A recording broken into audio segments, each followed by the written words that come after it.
Todos los seres humanos queremos ser felices. Buscamos muchas veces la felicidad en los lugares equivocados. Pero para nosotros la felicidad es saber que todo está marchando bien continuamente y que estamos cumpliendo nuestros objetivos. Estamos felices cuando las cosas están saliendo de acuerdo a lo planificado. Pero a menudo nosotros tenemos nuestro propio guión de cómo queremos que sea nuestra vida. Pero el Señor nos cambia el guión y presenta situaciones adversas en medio nuestro. Esperamos tener un matrimonio feliz, esperamos tener salud, esperamos si nos casamos tener nuestra familia, tener éxito profesional, tener un bienestar financiero, tener relaciones enriquecedoras con otras personas. Sin embargo, la realidad nos presenta muchas veces un escenario que es completamente diferente. Nos encontramos con matrimonios que requieren mucho trabajo, un compromiso mayor del que habíamos esperado, carreras que no avanzan como nosotros habíamos planeado, situaciones económicas que nos desafían, relaciones que exigen que dediquemos mucho tiempo más del esperado y muchas veces esas relaciones nos causan frustraciones. La Biblia nos enseña que nosotros podemos hallar gozo en medio de esas adversidades. Que podemos gozarnos no solamente cuando las situaciones en nuestras vidas son favorables, sino cuando esas relaciones son adversas. Nosotros tenemos que aprender a ver cada problema, cada aflicción, cada situación difícil que se nos presenta como una oportunidad para nosotros crecer en nuestra fe y poder glorificar a Dios, independientemente de lo que estemos pasando. Y en el texto que vamos a estudiar hoy de Filipenses, capítulo 1, versículo 12 al 18, vemos ahora cómo Pablo cambia la perspectiva de los filipenses y les enseña cómo enfrentar las circunstancias, situaciones, los problemas que vienen a nuestras vidas. Y en el caso de Pablo, como vamos a ver, él es un testimonio vivo de una persona que pudo enfrentar los problemas de una manera bíblica, estando gozoso en medio de esa situación. Y con esto en mente, yo quiero pedirles que por favor me acompañen a la epístola a los Filipenses, el libro que estamos estudiando, y vamos a leer de los versículos 12 al 18. Dice así la palabra de Dios. Quiero que sepan, hermanos, que las circunstancias en que me he visto han redundado en un mayor progreso del Evangelio. De tal manera que mis prisiones por la causa de Cristo se han hecho notorias en toda la guardia pretoriana y a todos los demás. La mayoría de los hermanos, confiando en el Señor por causa de mis prisiones, tienen mucho más valor para hablar la palabra de Dios sin temor. Versículo 15. Algunos a la verdad predican a Cristo aún por envidia y rivalidad, pero también otros lo hacen de buena voluntad. Estos lo hacen por amor, sabiendo que he sido designado para la defensa del Evangelio. Aquellos proclaman a Cristo por ambición personal, no con sinceridad, pensando causarme angustia en mis prisiones. Entonces, ¿qué? Que de todas maneras, ya sea fingidamente o en verdad, Cristo es proclamado y en esto me regocijo. Sí, y me regocijaré. Lo primero que yo quiero que veamos es el problema de Pablo. Y veamos cómo ese problema se aplica a nosotros. Pablo tenía un problema presente. Él estaba preso al momento de escribir esta epístola. Por eso dice, de tal manera que mis prisiones por la causa de Cristo se han hecho notorias en toda la guardia pretoriana y a todos los demás. Leí el versículo 13, pero en el versículo 12 él dice, quiero que sepan, hermanos, que las circunstancias en las cuales me he visto han redundado en beneficio, en progreso del evangelio. Estaba bien preso en ese sentido y les voy a explicar qué significa eso. Pero él tenía un problema futuro. Él iba a comparecer ante el César, un hombre vicioso, demente y cruel. Y Pablo estaba dispuesto a que Cristo fuera exaltado en su cuerpo, ya fuera por vida o por muerte, porque él dice que para él el vivir es Cristo y el morir es ganancia. Pablo ve ese encarcelamiento no como un obstáculo, sino como una oportunidad para que el evangelio avanzara. Ahora yo quiero que veamos lo que él dice en el versículo 12, cuáles fueron las circunstancias en las cuales él se vio antes de estar preso. Y estuve chequeando. Esas circunstancias empezaron en Hechos 21, él fue al templo a presentar una ofrenda. Le levantaron calumnias, si podemos decir así, que él había llevado un gentil al templo. Vino una turba y golpeó a Pablo salvajemente, y si las autoridades no intervienen, él hubiera muerto. Como él era ciudadano romano, lo envían a Cesarea para ser juzgado allí. Y él estuvo allí 2 años sin fianza, pero como si eso fuera poco, él estuvo a punto de ser asesinado por un grupo de 40 hombres que se combinaron, que no iban a comer ni a beber hasta que no lo mataran. Se habrán muerto de hambre porque no lo mataron. Estando allí, él dio su testimonio delante de Félix, quien era el gobernador romano. Félix lo escuchaba atentamente, pero lo dejó allí porque él quería que le dieran un soborno para dejarlo ir. Pablo estuvo encadenado delante del rey Agripa. Finalmente lo suben en un barco para ir a Roma para ser juzgado, y cuando estaban en el barco vino una tormenta violenta y el barco naufragó. Ellos, agarrados en tabla, llegan a la orilla en las costas de Malta. Y allí hacía mucho frío, están recogiendo palos para hacer una fogata y una serpiente muerde a Pablo. Y estaban esperando los demás que se murieran. Finalmente, después de todo eso, él es llevado a Roma y permanece allí 2 años a la espera de ser juzgado ante el César. Estando allí en Roma, sus oponentes intentaron destruir su reputación y arruinar su ministerio. Esas son algunas de las cosas que él dice. Yo quiero que ustedes sepan que las cosas que me han sucedido, él está mirando atrás y está mirando todas esas cosas. Pero miren qué maravilloso que él ve todo eso como el plan de Dios para llevarlo a Roma, el lugar donde Dios quería que él estuviera. Preso en Roma, confinado en una casa y, como veremos, con guardias las 24 horas. Pero yo quiero aplicar esa situación a ti ahora. Y yo quiero que tú medites a dónde te está llevando el Señor. Quizás no, si tú estás aquí porque no estás en una prisión física, pero quizás te sientes atrapado o atrapada por diferentes situaciones que han venido a tu vida. Quizás te sientes solo o sola y te gustaría estar acompañado. O estás aquí y tienes el dolor de un matrimonio que no está caminando como debería caminar.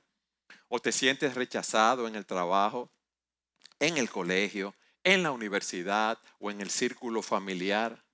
O te sientes atrapado, humillado por tus propias faltas y tus propios pecados.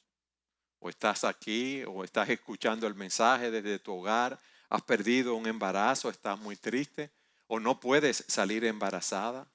No sé, son tantas las situaciones, el pesar, el dolor por tener un hijo rebelde, un hijo que se ha apartado del hogar, o porque has perdido el empleo o estás a punto de perderlo y tienes que llevar el sustento a tu casa, a tu familia, o porque estás enfermo, o porque hay alguien en tu familia que tiene una discapacidad que hay que estarlo cuidando continuamente y a ti también. Situaciones que vienen a nuestra vida que sabemos que no van a mejorar. Pueden ser sueños malogrados, un negocio que fracasó, una carrera que siempre has querido poder desarrollar y nunca has podido. Todas estas cosas nos hacen sentir muchas veces como si estuviésemos en una prisión. Hay cosas menores que también nos hacen sentir así. Tú tienes que llegar a una reunión de negocios y hay un tapón, cosas raras en nuestro país, ¿verdad? Que no te deja avanzar. Tienes tu computadora, problemas técnicos en la misma. Nos enteramos de una amiga que fue a España, llegó ayer, estaba en el hotel para la conferencia de mujeres que va a haber allí en Granada. Estaba en el hotel, en el lobby, esperando que le entregaran la habitación. Tenía su mochila al lado de ella, pero estaba sentada de espaldas a la puerta de entrada al hotel. La mochila con toda la tarjeta de crédito, el pasaporte, el dinero, y en un momento dado no tenía nada al lado. Le habían robado la mochila a esa persona. Cuando yo estaba preparando este mensaje, el jueves en la noche, estaba en Jarabacoa y fui a un restaurante. Y cuando me estoy parqueando en un sitio, oigo que la goma del carro hace...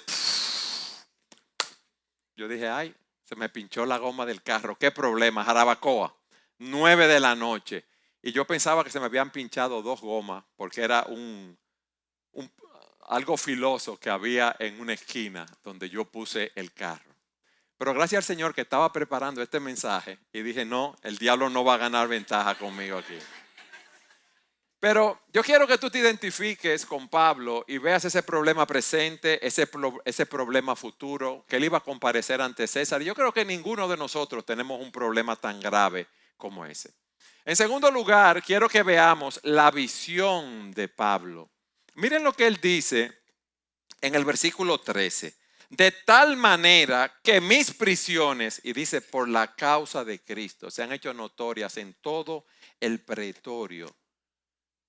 Yo estoy aquí por la causa de Cristo. O sea, como dice el ministro Samuel Pérez Millo, lo que realmente se hizo de manifiesto a todos es que el preso no lo era porque era un delincuente, no era porque era un ladrón, no era porque era un criminal, sino por predicar el evangelio de Cristo. Todos los que habían tenido una relación con él sabían que la causa de su encarcelamiento era su fe en Cristo y no que hubiera transgredido ninguna ley. Pero en segundo lugar, él nos dice algo muy interesante. En medio de esa situación, él vio la providencia de Dios. Él vio que él estaba encadenado por Cristo y por su causa. Él sabía que él estaba en esa prisión y no era por los judíos o por los romanos. Él vio a Dios en su aflicción. Y eso es algo que nosotros tenemos que aprender, mis hermanos, a ver la providencia de Dios. Dice el pastor Jason Mayer lo siguiente, hablando de ese texto.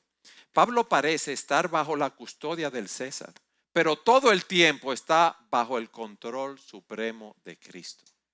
Y yo quiero que tú te apropies de esa verdad. Dice el pastor Jason, Pablo está en prisión por la orden soberana del Rey Jesús para que el evangelio pueda superar las defensas de un grupo de personas aparentemente impenetrable, toda la guardia imperial del César. ¿Qué es lo que Pablo estaba viendo? El Dios soberano, el gobernante número 1 del universo que gobierna su creación en su providencia. Dios está en control de todo lo que nos sucede, lo bueno, lo malo, lo positivo, lo negativo. Y de alguna manera, como dice un autor, Él ordena todas las cosas, incluidas nuestras propias decisiones libres, de modo que lo que nos sucede sea para su bien y para nuestro bien y para su gloria. ¿Tú lo crees? Miren, hermanos, yo empecé a estudiar consejería, se lo he dicho a ustedes, hace muchos años, en el año 87, era porque yo era una persona muy ansiosa. La gente no me lo cree. Y algo que a mí me ayudó a trabajar con la ansiedad fue eso, el ver la providencia de Dios. Porque nosotros tendemos a preguntarnos, ¿y si pasa esto? ¿Y si pasa aquello? ¿Y si pasa lo otro? Pero Dios gobierna, sí. Dios lo gobierna todo, sí. Hasta los más pequeños detalles, sí. Está muy bonito decirlo así, ¿verdad? Pero vamos a la escritura para que lo veamos. Vamos al Salmo 135, el versículo 6. Todo 135:6, voy a esperar que lo busquen. Todo cuanto el Señor quiere, lo hace, en los cielos, en la tierra, en los mares y en todos los abismos. No hay un lugar del universo que escape, mis hermanos, a la capacidad, a la soberanía, al dominio de Dios. Nada ocurre, todo cuanto quiere, Él lo hace. Nada ocurre fuera de su voluntad divina. Y debemos entender que todos esos eventos son dirigidos por Dios para sus propios fines. Dios no es autor del pecado y muchas veces Él nos deja actuar conforme a nuestros pecados, personas que nos vienen a hacer mal, como esos judíos, como esos romanos, pero Dios lo está orquestando con un propósito específico. En Mateo capítulo 10, versículos 29 en adelante, se nos dice: no se venden dos pajarillos por una monedita, y sin embargo ni uno de ellos caerá a tierra sin permitirlo el Padre. Y hasta los cabellos de la cabeza de ustedes están contados, así que no teman, ustedes valen más que muchos pajarillos. Las cosas más insignificantes están bajo el control de Dios. Él gobierna el mundo con su poder, pero Él tiene el cuidado de nosotros, un cuidado paternal, un cuidado amoroso. Y con sus hijos Él lo mostró porque envió a su Hijo unigénito a morir en la cruz del Calvario por nuestros pecados. Pero miren lo que pasa con nosotros. Esta doctrina es fácil de creer cuando tenemos buena salud, cuando la familia está unida, cuando no hay problemas en el trabajo, cuando nuestra carrera está avanzando, cuando tenemos el dinero suficiente para pagar nuestras deudas, cuando estamos asistiendo a una buena iglesia donde escuchamos el evangelio predicado, cuando no tenemos conflictos con los amigos, con los hermanos, con los familiares, con los compañeros de trabajo, cuando todo va bien. Pero otra cosa es creer en la provisión de Dios cuando tú estás solo o sola, o cuando la salud es mala, cuando tu matrimonio está naufragando, cuando tu familia está destrozada, cuando tu carrera no va a ninguna parte porque estás estancado y cuando tus amigos se han vuelto en tu contra. En ese momento es que tú descubres lo que realmente tú crees. Miren, ante un problema nosotros tenemos dos alternativas. Una es concentrarnos en lo que me está sucediendo, dejándome consumir por el problema más allá de lo que puedo hacer. ¿Qué significa esto? Dejándome consumir más allá de lo que puedo hacer. Bueno, que si yo tengo un problema, una enfermedad, ¿qué debo hacer? Ir al médico. Si no tengo trabajo, ¿qué debo hacer? Salir a buscar trabajo. Pero yo no me puedo volver loco si no resuelvo el problema. Tengo una segunda alternativa.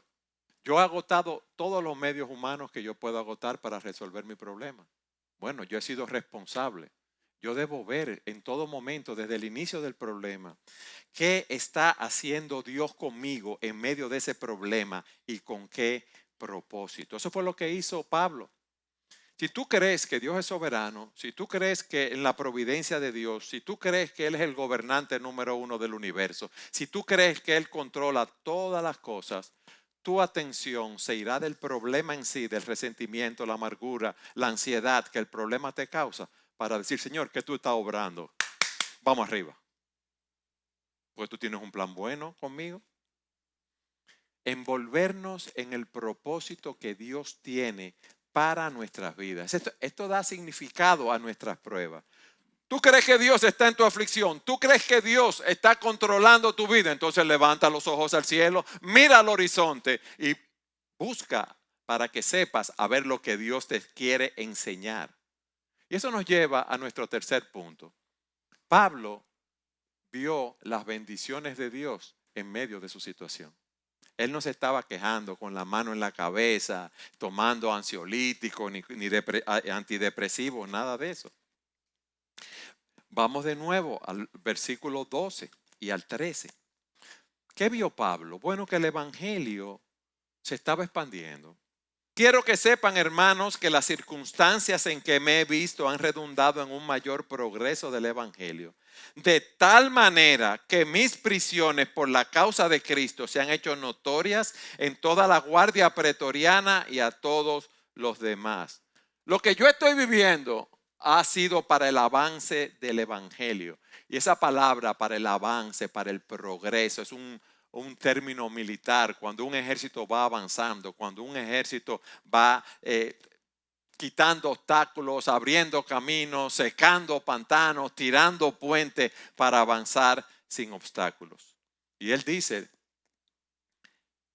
mis prisiones por la causa de Cristo se han hecho notorias en toda la guardia pretoriana y a todos los demás. El primer fruto que él ve aquí es cómo el evangelio se difundió en medio de la guardia pretoriana. ¿Y qué es eso, la guardia pretoriana?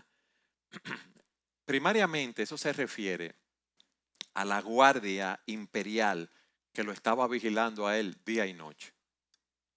Esa guardia, esos militares, era la guardia élite del imperio romano. Es como dice un autor: estos soldados altamente entrenados servían como una mezcla entre el servicio secreto de los césares y las fuerzas especiales del ejército. Y esa guardia pretoriana contaba con alrededor de 9,000 hombres. Se le pagaba el doble del salario normal de un militar y servían durante 12 años. Y con el tiempo se convirtieron en una fuerza política y llegaron a presentar candidatos al Senado. Era uno de los grupos que tenían, vamos a decir, mucho peso y con el tiempo tuvo mucho poder. La pregunta es esta: ¿cómo Pablo iba a alcanzar a la guardia pretoriana? Él iba a alquilar un salón en un sitio, iba a decir pretoriano para Cristo. ¿Y ustedes creen que los pretorianos iban a ir a oír al apóstol Pablo, a un judío? Hombres que habían participado en guerras, que tenían un entrenamiento tremendo, que mataban a cualquiera, hacían cualquier tipo de misión. ¿Qué hizo Dios? Tomó a un hombre como Pablo, autor de tantos libros en el Nuevo Testamento, un hombre sumamente preparado, y lo envió a Roma. Lo pusieron en la cárcel y lo encadenaron 24 horas a los miembros de la guardia pretoriana. Miren cómo funcionaba eso. Cada 6 horas cambiaban la guardia. O sea que si el día tiene 24 horas, Pablo tenía guardias pretorianos 4 veces al día con él. 4 veces al día por 7 días a la semana son 28 veces a la semana. Él estuvo 2 años. Si usted multiplica 52 semanas por 2 años, le da 2,912 veces en 2 años. Por eso Pablo pudo decir que la noticia de Cristo se había difundido entre esos militares. La pregunta es esta: él estaba allí y, como veremos, él recibía visitas. Pero ¿ustedes creen que Pablo estaba encadenado a un guardia mirándolo a la cara, callado? No. Pablo estaba ahí segurito predicando el evangelio. Y la pregunta es esta: al final, ¿quién estaba encadenado a quién? ¿Pablo a ellos o ellos al evangelio? Hermanos, ustedes ven cómo Dios obra, de qué manera más maravillosa. Y dice que esas prisiones se propagaron allí en todo el imperio. Y que eso también afectó, ¿verdad? Se hizo notorio en toda la guardia pretoriana y a todos los demás. Todas las personas que lo habían conocido, que lo habían escuchado. Porque él estaba en una casa alquilada y allí estaba con los guardias, la guardia pretoriana, que iban continuamente donde él. Miren lo que dice Hechos 28, versículos 23 y 24. Y habiéndole fijado un día, vinieron gran número donde él se alojaba. Desde la mañana hasta la tarde les explicaba, testificando fielmente sobre el reino de Dios, procurando persuadirlos acerca de Jesús a la visita que iban allí, pero los pretorianos estaban ahí con el oído atento. Algunos eran persuadidos con lo que se decía, pero otros no creían. Dice en Hechos 28, más adelante, en el versículo 30, Pablo se quedó por 2 años enteros en la habitación que alquilaba y recibía a todos los que iban a verlo, predicando el reino de Dios y enseñando todo lo concerniente al Señor Jesucristo con toda libertad, sin estorbo. Ustedes ven cómo él ve los buenos propósitos de Dios. La guardia pretoriana, muchos se convirtieron al Señor, porque más adelante en el capítulo 4 del Filipenses, él dice que los santos de la casa de César lo saludan. Y también se hizo notoria su presencia, su prisión por el Evangelio. Pero miren un tercer aspecto de esas bendiciones, el impacto más amplio en la comunidad de creyentes. Versículo 14.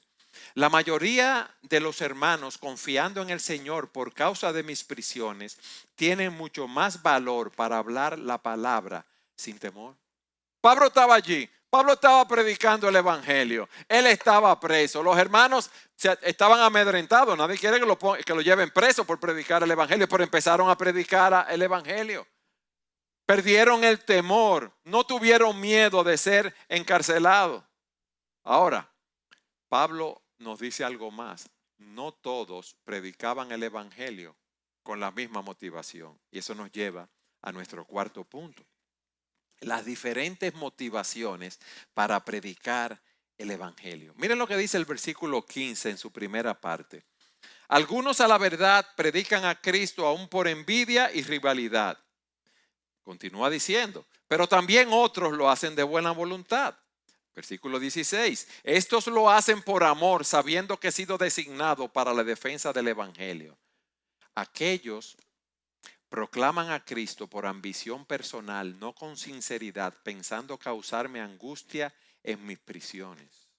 Estos que estaban predicando el evangelio, ese primer grupo que predicaban por envidia, rivalidad, por ambición personal, estaban predicando el evangelio. Ellos no estaban predicando un evangelio diferente, como dice John MacArthur. Él dice que que no eran falsos apóstoles o obreros fraudulentos ni mutiladores del cuerpo.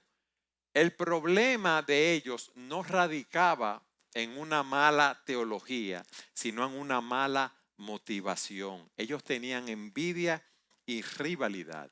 Y la palabra envidia que se utiliza aquí es desear que otros no tengan lo que tienen. Y esa palabra envidia está muy relacionada con los celos, que son el deseo de tener lo que otro posee. Hermanos, todos nosotros en un momento dado hemos tenido envidia del cuerpo más atlético de otra persona, de la inteligencia de otra persona, de la manera como se expresa, del conocimiento que tiene. Pero estos hombres tenían celos y envidia del apóstol Pablo. Quizás envidiaban sus dones, las bendiciones que él había recibido, la inteligencia que él tenía, su capacidad ministerial. Y ellos veían a Pablo como una amenaza para ellos subir en la iglesia. Fíjense que dice envidia y contienda. La envidia y los celos es algo que yo tengo internamente. Ahora, cuando yo tengo ese espíritu de enemistad, de hostilidad y de conflicto, ahí esa envidia, esa rivalidad se hace pública. Hermanos, y Pablo lo que ve es que Dios está obrando y que el evangelio se está predicando. Ahí hay personas que tienen una ambición personal, hay personas que están predicando por buscar más estatus, más reconocimiento, aumentar su fama. Y están predicando el evangelio. Otros lo hacen por ventaja económica. Otros porque quieren tener un mayor poder o control o ser vistos por los demás. Pero estaban predicando el evangelio. Y hay un segundo grupo, pero también otros lo hacen de buena voluntad. Estos lo hacen por amor, sabiendo que he sido designado para la defensa del evangelio. Había un grupo que apoyaba a Pablo, que amaba a Pablo, que confiaban en Pablo. Y esa palabra que dice ahí, sabiendo que he sido designado, esa palabra designado, describe la designación de un soldado en el cumplimiento de sus deberes. Esa es la palabra exacta. Pablo, como dice un autor, estaba en la prisión porque estaba destinado a pasar tiempo en ese lugar por la voluntad de Dios, de tal forma que tuvieran una posición estratégica para proclamar el evangelio. Ahora yo quiero que en vez de decir que Pablo estaba en la prisión, tú pongas tu nombre. Yo voy a poner el mío. Eduardo estaba en la prisión o está en la prisión porque está destinado a pasar tiempo en ese lugar por la voluntad de Dios, de tal forma que tuviera una posición estratégica para proclamar el evangelio. A nosotros no nos gusta ponernos en esa posición, pero si Dios nos pone, amén, hermano, amén, eso es lo que debemos hacer. Y miren cómo Pablo, en quinto lugar, concluye esa predicación. Versículo 18 en la primera parte. Entonces, ¿qué? Que de todas maneras, ya sea fingidamente o en verdad, Cristo es proclamado. Y en esto me regocijo, sí, y me regocijaré. Déjeme parafrasearle ese texto. Entonces, ¿qué? Que de todas maneras, ya sea fingidamente, con motivaciones falsas o impuras, o en verdad, motivaciones sinceras y genuinas, Cristo es proclamado y en esto me regocijo, sí, y me regocijaré. ¿Usted sabe lo que él está diciendo? Que no hay nada que me vaya a quitar el gozo que yo tengo en Cristo. Eso es lo que está pasando. Cristo está siendo anunciado. El evangelio está siendo predicado. Muchos lo están haciendo por celos, por envidia, por rivalidad, por ambición egoísta. Y otros lo están haciendo por amor. Amén. El evangelio es predicado. Y ustedes saben por qué él lo veía así. Porque él sabía que la palabra de Dios es poderosa. Eso es lo que tiene el impacto, lo que nos predicó el pastor Rafael. No importan los motivos de que le está proclamando. Ustedes recuerdan el caso de Jonás. Ve a Nínive para que predique la palabra, para que los ninivitas se arrepientan. Jonás no quería. Marcha en un barco, viene una tormenta, lo arrojan al mar, un gran pez se lo traga, lo vomita en la orilla y él tuvo que ir a Nínive. Proclama el mensaje que Dios le dio en contra de su voluntad. ¿Y qué pasó allí? Las personas se convirtieron. Entonces Dios puede utilizar a una persona envidiosa, celosa y egoísta si el mensaje se conforma a las escrituras. Porque Dios siempre honra su palabra y su palabra siempre produce fruto. Eso es lo que nos dice Isaías 55:11. Mi palabra que sale de mi boca no volverá a mí vacía, sino que hará lo que yo quiero y será prosperada en aquello para la que le envíe. Si usted quiere tener más información del poder de la palabra de Dios, escucha el mensaje del pastor Alcántara. ¿Qué hemos visto hasta aquí? Estamos viendo cómo Pablo enfrentó los problemas que se presentaban. Él no minimizó la persecución que había. Él no minimizó los sufrimientos, los problemas que venían a él, sino que él maximizó, óigame bien, él maximizó las oportunidades que los problemas traían. Él vio los buenos propósitos del Dios soberano en su providencia, obrando para bien. Y eso es lo que yo quiero que tú veas en este día. Que tú cambies el chip, que eso es lo que Pablo está haciendo con los filipenses, como dije al principio. Dios puede convertir cualquier aparente tragedia en una gran victoria. Hermanos, ¿qué mayor tragedia que la muerte de Cristo? Pero Cristo resucitó al tercer día y ascendió a los cielos y está allí a la diestra del Padre intercediendo por nosotros. ¿Ustedes quieren algo más glorioso que eso? En segundo lugar, los cristianos fueron perseguidos. En la medida que pasaban por diferentes lugares, por diferentes pueblos, iban predicando el evangelio. Las personas se convirtieron al Señor. Lo que fue algo terrible, la persecución y la muerte de muchos cristianos, dio un fruto glorioso, la salvación de muchos. Pero Dios tiene un plan. Y quizás esos cristianos estaban cómodos en su casa. Y Dios dice, no, persecución. Quizás tú estabas cómodo con tu estilo de vida ahí, acolchadito. Quizás ni estabas haciendo devocionales, ni estabas dependiendo de Dios. Estabas confiando mucho en tu propia fuerza. Y Dios te dice, ven, te voy a mandar una pequeña prueba. Voy a permitir que pase algo en tu vida para que tú crezcas. José Fue echado en una cisterna por sus hermanos que querían matarlo. Fue vendido como esclavo. Fue acusado falsamente por la esposa de Potifar. Estuvo en la cárcel. Y José en todo momento vio la mano de Dios. Cuando sus hermanos llegan a Egipto, que él era el segundo en poder, en rango en Egipto, creían que él los iba a matar. Y más cuando murió su padre. Y él les dice, ahora pues no se entristezcan ni les pese el haberme vendido aquí, pues para preservar vidas me envió Dios delante de ustedes. Para preservar vidas. Y dice más adelante en el 45, Génesis 45:8, ahora pues no fueron ustedes los que me enviaron aquí, sino Dios. Él me ha puesto por padre de Faraón y señor de toda su casa y gobernador sobre toda la tierra de Egipto. Y en el Génesis 50:20 dice, ustedes pensaron hacerme mal, pero Dios lo cambió en bien para que sucediera como vemos y hoy se preservara la vida de mucha gente. Así es que Dios trabaja, hermano, de una manera que nosotros no podemos entender ni lo vamos a entender. Pero lo que yo quiero que tú sí comprendas, que así como Él tenía un plan con José, así como Pablo veía el plan de Dios para su vida, Dios tiene un plan para ti.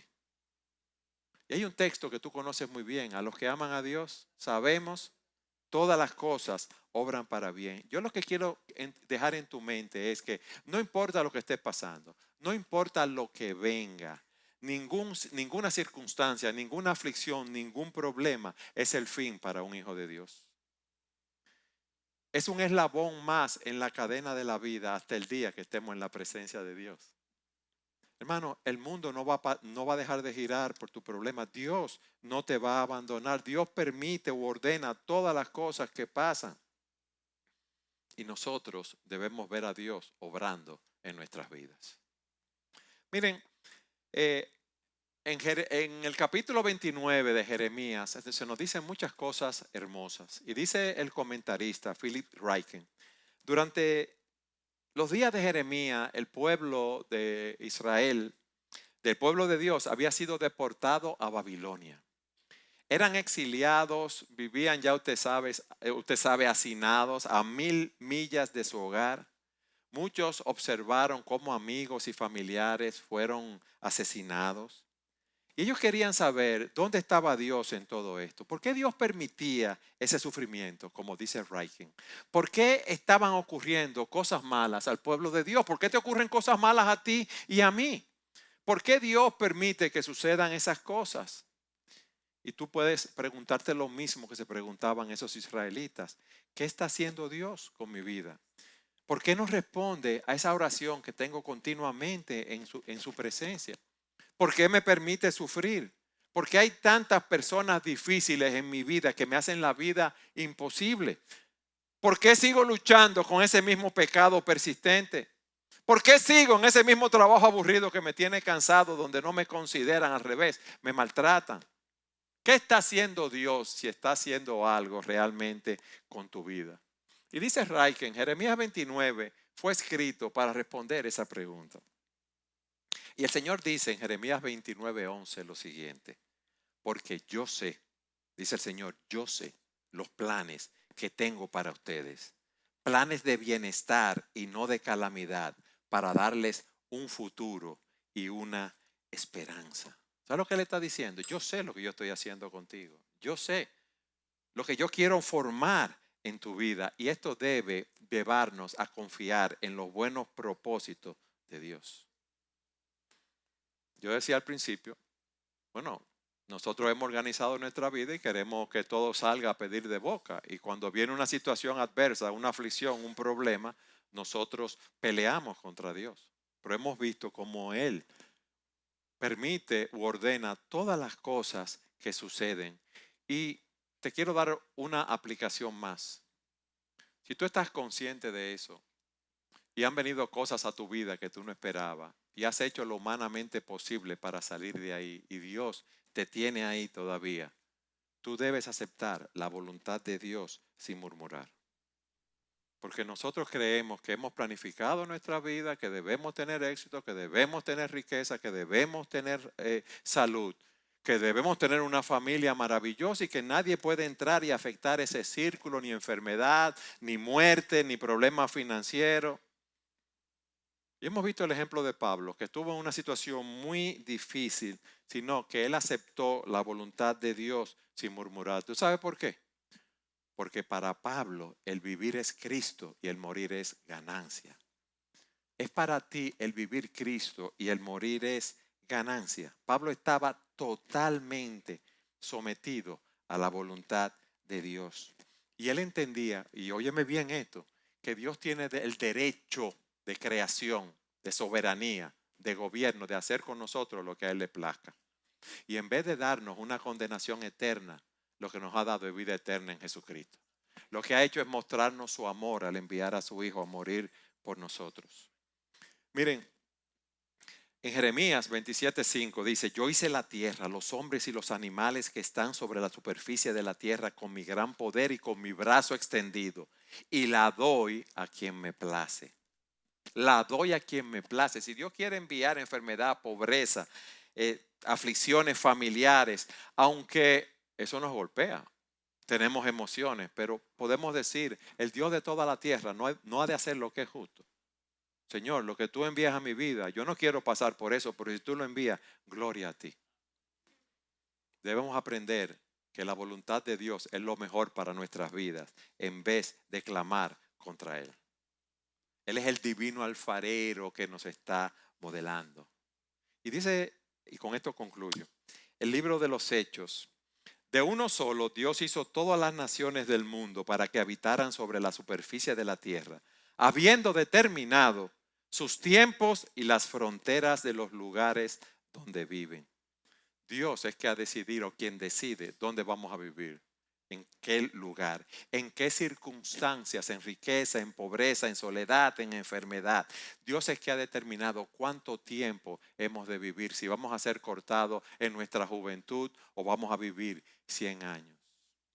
Y Pablo nos quiere enseñar esa lección, que por la gracia de Dios entremos a ese curso de la escuela de Dios y que aprendamos a ver todo lo que nos sucede como la mano bondadosa, amorosa y todopoderosa de Dios, guiándonos para el bien nuestro y para que su nombre sea glorificado. A Dios sea la gloria.